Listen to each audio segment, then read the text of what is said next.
آج سے تقریباً 250 سال پہلے جنوبی افریقہ کے مشرقی ساحل پر ایسٹ انڈیا کمپنی کا مشہور جنگی جہاز گراس ویز غرق ہوا۔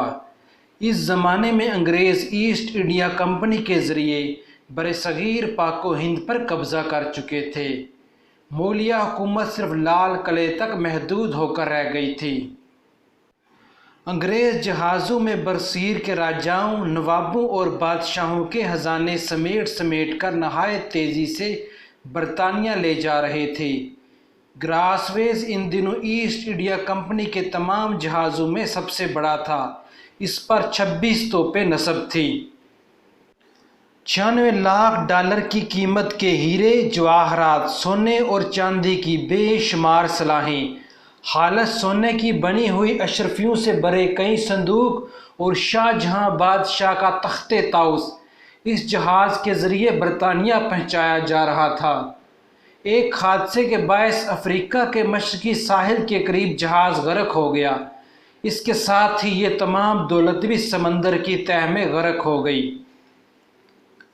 اس جہاز کی داستان کافی ڈرامائی ہے۔ یہ جون 1782 میں مدراس کی بندرگاہ سے اپنے طویل سفر پر روانہ ہوا۔ اسے بحر ہند میں ایک طویل چکر کاٹ کر، جو تقریباً 10,000 میل تھا، 6 مہینے بعد انگلستان پہنچنا تھا۔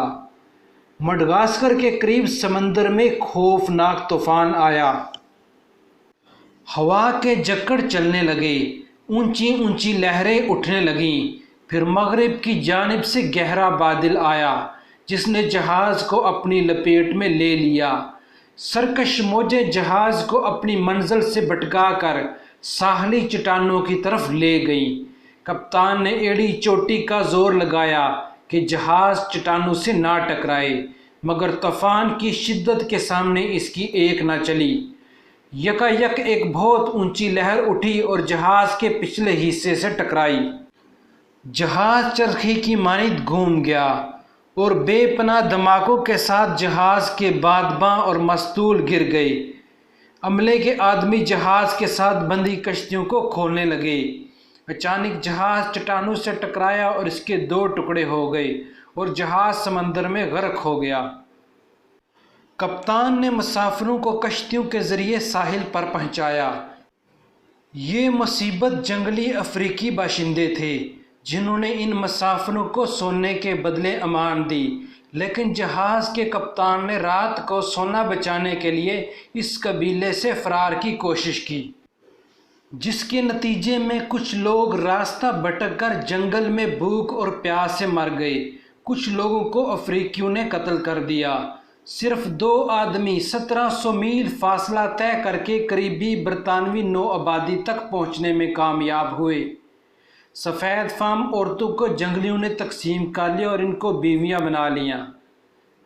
1842 میں ملکہ وکٹوریہ کے عہد میں غرق شدہ جہاز کے خزانے کو نکالنے کے لیے کوشش کی گئی، لیکن عجیب اتفاق ہے کہ جب بھی خزانے کی طرف غوطہ خور پہنچے تو سمندر کے اس حصے میں تلاطم پیدا ہو جاتا۔ سال ہر سال اس خزانے کو نکالنے کی کوشش کی گئی، لیکن بے سود۔ اس خزانے کو جب بھی نکالنے کی کوشش کی جاتی تو ہمیشہ نقصان ہی ہوا، یہاں تک کہ لوگوں نے خوف زدہ ہو کر اس خزانے کی تلاش ترک کر دی۔ آج بھی یہ خزانہ سمندر کی تہہ میں پڑا